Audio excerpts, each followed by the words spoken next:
ഇതെന്താന്ന് മനസ്സിലായല്ലോ അല്ലേ? അപ്പോൾ ഇന്ന് സോയാ ചങ്ക്സ് കൊണ്ട് ഒരു പുതിയ രുചി. അപ്പോൾ സോയാ ചങ്ക്സ് കണ്ടിട്ട് എല്ലാവരും വെച്ചിട്ട് പോരുതേ. കാരണം എന്താണെന്നൊന്ന് നോക്കൂട്ടോ. ഇങ്ങനെ നിങ്ങൾ ഉണ്ടാക്കാറുണ്ടോ എന്ന് പറയണം. ഉണ്ടാക്കാറുണ്ടെങ്കിൽ കമൻറ്റ് ചെയ്യണം. ഉണ്ടാക്കാറില്ലെങ്കിൽ ഇതേപോലെ ഒന്ന് ഉണ്ടാക്കി നോക്കിക്കോളൂ. സൂപ്പർ ടേസ്റ്റാണ് കേട്ടോ. സാധാരണ ഉണ്ടാക്കുന്ന പോലെ മസാല ഇട്ടിട്ടുള്ള ഇതൊന്നും അല്ല കേട്ടോ. അപ്പം നമുക്കതുകൊണ്ടൊന്ന് ഒരു തോരനാണ് വെക്കാൻ പോകുന്നത്. അപ്പം ഉണ്ടാക്കാത്തവർ ഒന്ന് ഉണ്ടാക്കി നോക്കണം. ഉണ്ടാക്കുന്നവർ കമൻറ്റ് ചെയ്യണം. അപ്പം നമുക്ക് തുടങ്ങാം അല്ലേ? അധികം സംസാരിച്ചിട്ട് ബോറടിപ്പിക്കുന്നില്ല. എല്ലാവർക്കും ഞങ്ങളുടെ പുതിയൊരു വീഡിയോയിലേക്ക് സ്വാഗതം. അപ്പോൾ നമ്മുടെ ചീനച്ചട്ടി അടുപ്പിലേക്ക് വെച്ചു കേട്ടോ. അതിലേക്ക് ചൂടായപ്പോൾ ഞാൻ കുറച്ച് വെളിച്ചെണ്ണ ഒഴിച്ചിട്ടുണ്ട്. ഇനി ഇത് ചൂടായി വരുമ്പോൾ നമുക്ക് എന്ത് ചെയ്യാം? ഉള്ളിയല്ല, ആദ്യം ഈ കടുകും ഉഴുന്നും നമുക്കിതിലേക്ക് ചേർക്കാം.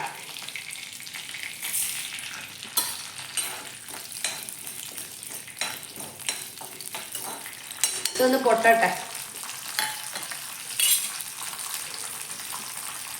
നല്ല ടേസ്റ്റ് അങ്ങനെ ഉണ്ടാക്കാൻ. പിന്നെ അതേപോലെ ഞാൻ ഈ സോയ നല്ലോണം ഉപ്പും മഞ്ഞളൊക്കെ ഇട്ട് വെള്ളത്തിൽ നല്ല ചൂടുവെള്ളത്തിലൊക്കെ ഇട്ട് വെച്ചിട്ട് കഴുകി പിഴിഞ്ഞെടുത്ത് ചെറിയ കഷ്ണങ്ങളാക്കിയാണ്. ചെറിയ സോയാണ് കേട്ടോ എൻ്റെ കയ്യിലുള്ളത്. എന്നിലും ഞാൻ ഒന്നുകൂടി എന്ത് ചെയ്തു, പീസാക്കി വെച്ചു കേട്ടോ. അങ്ങനെ കുഞ്ഞാക്കി വെച്ചിട്ടുണ്ട്. അപ്പം നമ്മുടെ കടുക് ഉഴുന്നും ചൂടായി പൊട്ടാൻ തുടങ്ങുകയാണ് കേട്ടോ. പൊട്ടി തുടങ്ങി. ഞാൻ ഇതിലേക്ക് കരുവേപ്പില കൂടെ ഇടുന്നുണ്ട് കേട്ടോ. അതിനുശേഷം ഇങ്ങനെ നീളത്തിലരിഞ്ഞ ഉള്ളി വേണമെങ്കിൽ അളവ് കൂട്ടി എടുക്കാം കേട്ടോ. ഞാൻ ഇവിടെ കുറച്ച് ഉള്ളി എടുത്തിട്ടുള്ളേ. ഇത് നമുക്ക് ചെറുതായിട്ട് ഒന്ന് വഴറ്റി കൊടുക്കാം. അധികം അങ്ങനെയൊന്നും ഞാൻ വഴറ്റുന്നില്ല കേട്ടോ.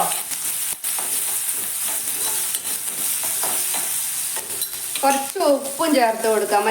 നമ്മുടെ സോയയിൽ കുറച്ച് ഉപ്പുണ്ടല്ലോ, അതുകൊണ്ട് അധികം ഉപ്പ് ചേർക്കുന്നില്ല. കുറച്ച് ഉപ്പ് നമ്മൾ ഇവിടെ ചേർത്ത് കൊടുക്കുകയാണേ. ഈ ദിവസം ഈ പയറും പപ്പായയും ക്യാരറ്റും ഒക്കെ കൂട്ടിയിട്ട് മടുത്തു ഉപ്പേരി വെച്ചിട്ടേ. അപ്പം ഞാൻ വിചാരിച്ചു ഇന്ന് എന്തായാലും ഇങ്ങനെ ഒരു ഉപ്പേരി ആയിക്കോട്ടെ. കാരണം സോയ നല്ല പ്രോട്ടീൻ റിച്ചും ആണല്ലോ. അപ്പം ഇത് മതിയെന്ന് വിചാരിച്ചിട്ടാണ് കേട്ടോ ഇന്ന് ഇങ്ങനെ ഒരു തോരൻ ഉണ്ടാക്കാൻ തീരുമാനിച്ചത്. ദിവസം പയറുപ്പേരി കൂട്ടി നമുക്ക് മതിയാവില്ലേ? അതേപോലെ തന്നെയാണ് പപ്പായ, ക്യാരറ്റ്, ഇത് തന്നെയാണ്. പക്ഷെ ഇന്ന് പപ്പായ കൊണ്ടാണ് കേട്ടോ. പപ്പായയും പരിപ്പും കൂടിയാണ് ഞാൻ കൂട്ടാൻ വെച്ചത്. അപ്പം ഇന്ന് ഇങ്ങനെ ഒരു ഉപ്പേരി ആവട്ടെ എന്ന് വിചാരിച്ചു. ഒന്ന് വഴഞ്ഞ് വരട്ടെ കേട്ടോ. ഇതിനോടൊപ്പം ഞാൻ പച്ചമുളകും ചേർത്തിട്ടുണ്ട് കേട്ടോ. അത് പറയാൻ വിട്ടുപോയതാണ്. പച്ചമുളകും ചേർത്തിട്ടുണ്ട്. ഇപ്പം ഏകദേശം ഉള്ളി ഒന്ന് വാടി റെഡിയായി വന്നിട്ടുണ്ട്. അതിലേക്ക് ഞാൻ എന്ത് ചെയ്യാണ്, ഈ റെഡിയാക്കി വെച്ച നമ്മുടെ സോയാ ചങ്ക്സ് ചേർക്കുകയാണ് കേട്ടോ. എന്നിട്ട് നല്ലോണം ഒന്ന് ഇളക്കി കൊടുക്കാം. ഈ സോയ ചൂടുവെള്ളത്തിലിട്ടപ്പോൾ തന്നെ ഒന്ന് നല്ലോണം വെന്തിട്ടുണ്ടാവുമല്ലോ. ഉപ്പും മഞ്ഞളും ഇട്ടിട്ടാണ് ചെയ്തത്. അപ്പം എന്താണ്, അതിൽ ഉപ്പും മഞ്ഞളൊക്കെ നല്ലോണം പിടിച്ചിട്ടും ഉണ്ടാവും. പിന്നെ ഇതിൽ എക്സ്ട്രാ ഞാൻ എന്ത് ചെയ്യുന്നില്ല, വെള്ളം ചേർക്കുകയോ അല്ലെങ്കിൽ ഉപ്പ് കുറച്ചിട്ടിട്ടുണ്ട്, മഞ്ഞളിടുകയോ ഒന്നും ചെയ്തിട്ടില്ല കേട്ടോ. മുളക് അല്ലാതെ നല്ല എരിവുള്ള മുളകായിട്ടാന്ന് തോന്നുന്നു, ചുമയ്ക്കാൻ വരുന്നുണ്ട്. ഇനി ഇതൊരു എന്താ പറയുക, ഒരു മിനിറ്റ് നമുക്കൊന്ന് അടച്ചു വെക്കാം. ഇതെല്ലാം കൂടി ഒന്ന് സെറ്റ് ആവുന്ന വരെ.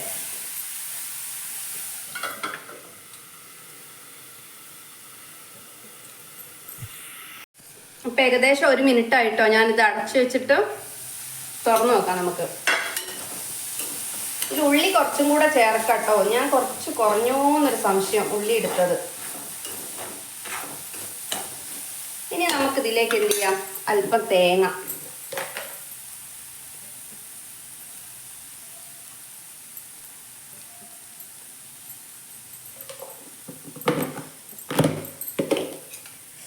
നല്ലോണം ഒന്ന് ഇളക്കാം.